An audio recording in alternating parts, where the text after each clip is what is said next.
наздикони омӯзгоре ки барои дастдарозӣ ба шогирди ноболиғаш 17 сол равонаи зиндон шуд, ин ҳукмро нисбати ӯ сангин мехонанд ва барои бознигарии он ба зинаҳои болоии додгоҳ шикоят бурдаанд. мехоҳам ки адолатона ҳамира дар чорчӯбаи қонун бидурӯбам. мо ягон талаб надорем дига, фақат падармонро мехоҳем ки озод кунам. мирзохон алиев, омӯзгори яке аз литсейҳои шаҳри Норак, барои ҳаракати дорои хусусияти шаҳвонӣ бо истифодаи зӯроварӣ ба солҳои тӯлонии зиндон маҳкум шуд. ӯ бар асоси моддаи 139 қисми 4 кодекси ҷиноӣ гунаҳгор эълон шуд. омӯзгор ба гуфтаи онҳо фақат мехост шогирдашро, ки дар сабқати шоҳмот пирӯз шуд, табрик кунад ва гӯё ӯро буса кардааст. отам гуфтае ки ман накардам, ман падарвор ай пешони гудак ошноӣ шахмат хай бӯсӣ карден, ай пешониш ранги падарвор ошно кардам.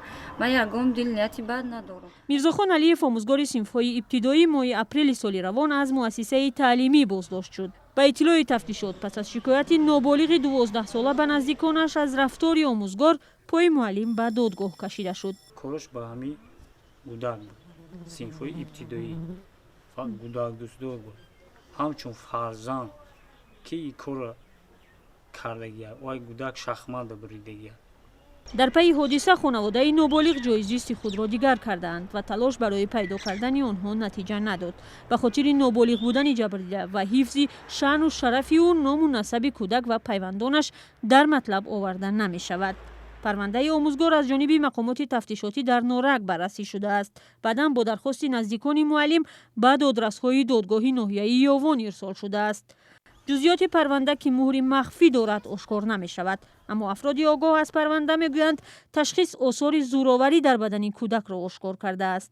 парвандаи омӯзгор аз сӯи додраси додгоҳи ноҳияи Ёвони вилояти Хатлон баррасӣ шудааст. дар ин додгоҳ аз пешниҳоди ҷузъиёти ин парванда худдорӣ мекунанд. ба хотири ошкор нашудани шахсияти ноболиғ ва ҳифзи ҳуқуқи ӯ, мурофиаи додгоҳии омӯзгор ҳам ба шакли пинҳонӣ сурат гирифтааст.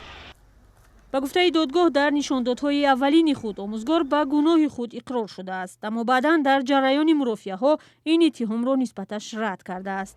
ҳоло вакилони дифои омӯзгор ки пофишорӣ доранд дар ҳаракатҳои ӯ рафтори шаҳвонӣ набуд, бо шикоят ба зинаҳои болоӣ мехоҳанд бо тағйир додани моддаи парвандаи ӯ ҷазоро сабуктар кунанд. мирзохон алиев 38 сол таҷрибаи омӯзгорӣ дошта, соли 2017 ба яке аз литсейҳои маркази шаҳри Норак ба кор омадааст. раҳбар ва омӯзгорони ин муассиса мегӯянд, ӯ омӯзгори пуркор ва сермаҳсул буд. бо муаллимони синфҳои ибтидоӣ ҳар моҳ як маротиба ҷаласаҳои ҷоди методиро мегузарон. озмунҳо дар синфҳои ибтидоӣ ташкил менамуданд. натиҷаи ҳамин озмунҳо буд ки хонандаи мо дар олимпиада, дар озмуни донояк ва хонандаи сол дар миқёси вилоят ҷойҳои муайянро ишғол намуданд. ноболиғи 12 сола ки гӯё аз ҷониби омӯзгор нисбаташ талоши дастдарозӣ шудааст, ҳоло дар мактаб ва синфи худ таҳсилро идома медиҳад. масъулини мактаб мегӯянд, муҳитеро фароҳам овардаанд, ки ин қазия ба таҳсилу рӯҳияи кӯдак таъсир нарасонад.